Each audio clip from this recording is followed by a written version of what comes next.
Hi, we're going to learn how to use the Type tool. The shortcut is pressing T.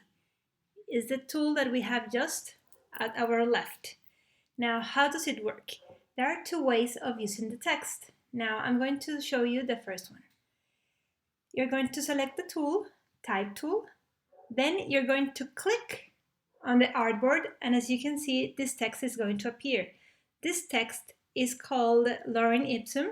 It's from Latin, and it shows you it's going to fill some paragraphs and some blocks in a magazine or newspaper.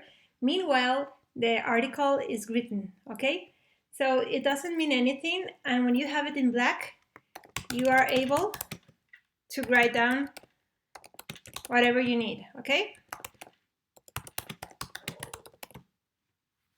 The other way of using this Type tool is when you click, drag, and define a specific area where you want to have the text. Right now, as you can see, it seems like weird or rare.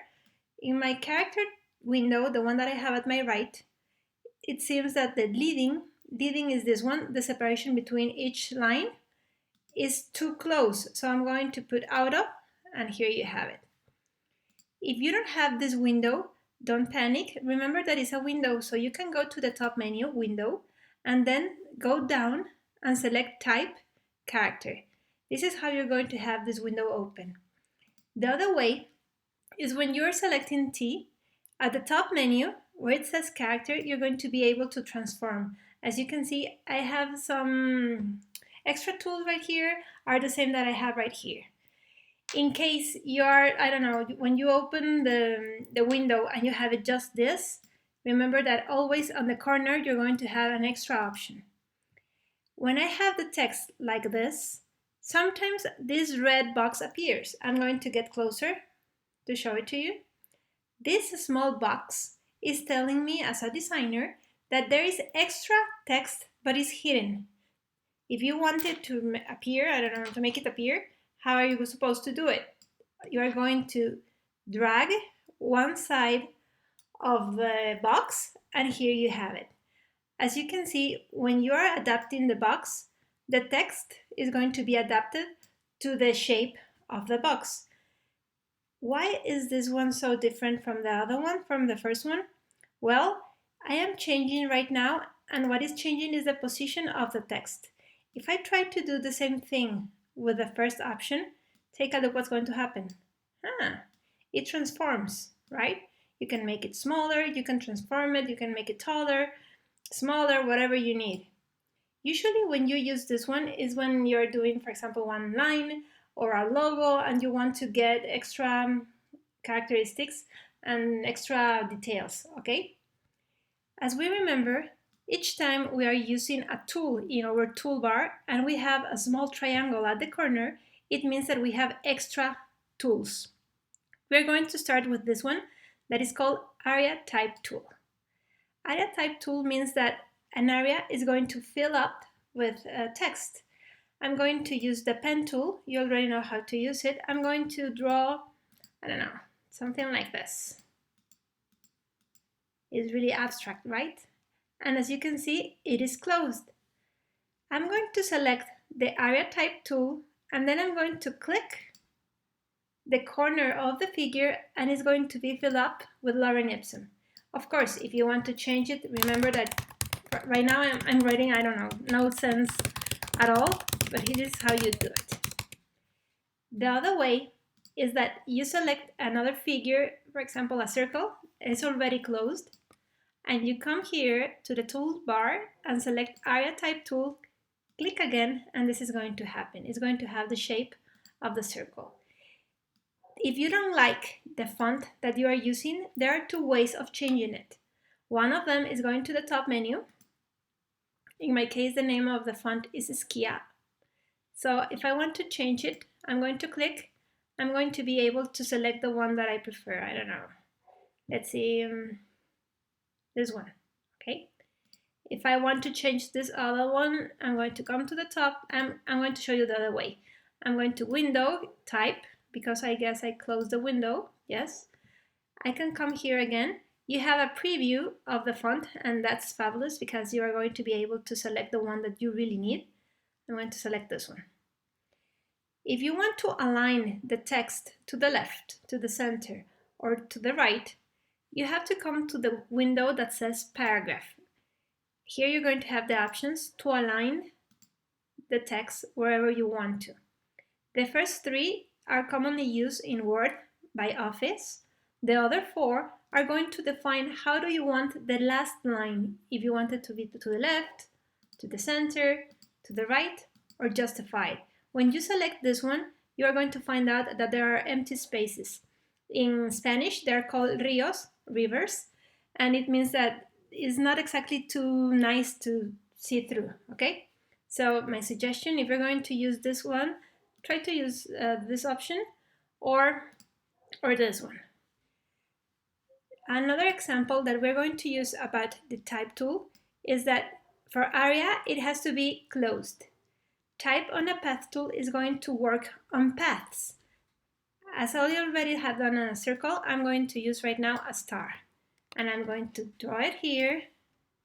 Let me move it a little bit down. I'm going to use the brush. Probably you haven't used it. We're going to use the paintbrush, not the blob. Paintbrush, the shortcut is B. I'm going to draw this. You're going to like it because it's going to show you a smooth path, right? And I'm going to use a circle too.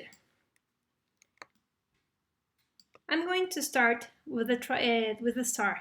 So instead of selecting Aria type tool, I'm going to show you type on a path tool. You have to select the object first, sorry.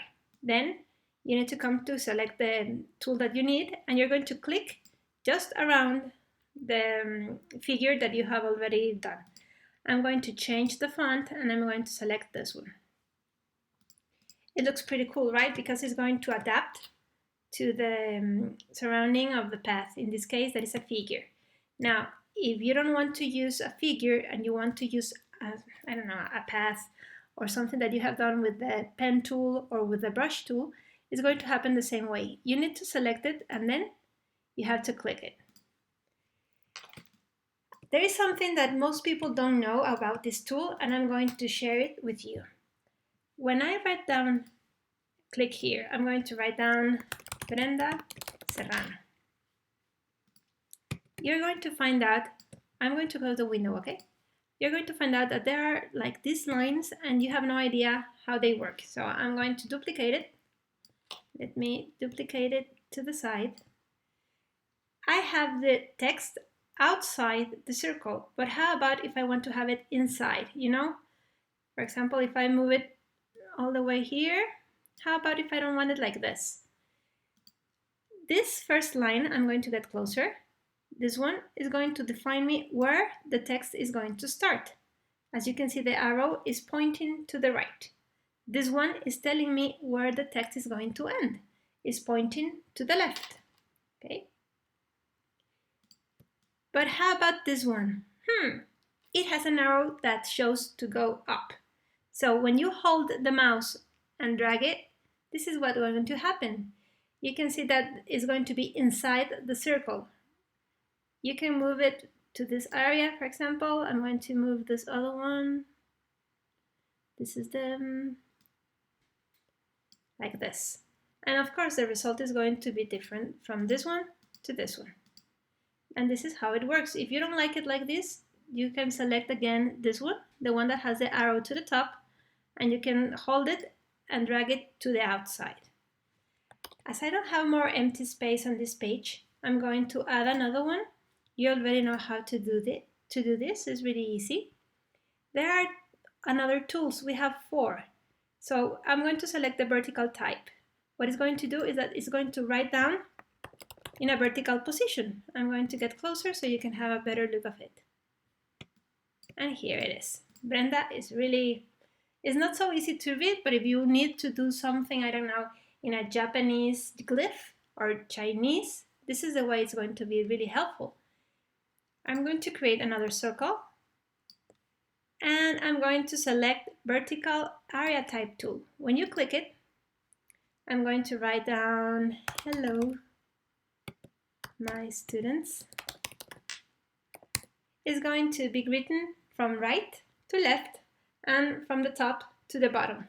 It's not exactly too easy to read. I'm going to change the character because the font is not exactly too easy to read. I'm going to select this one.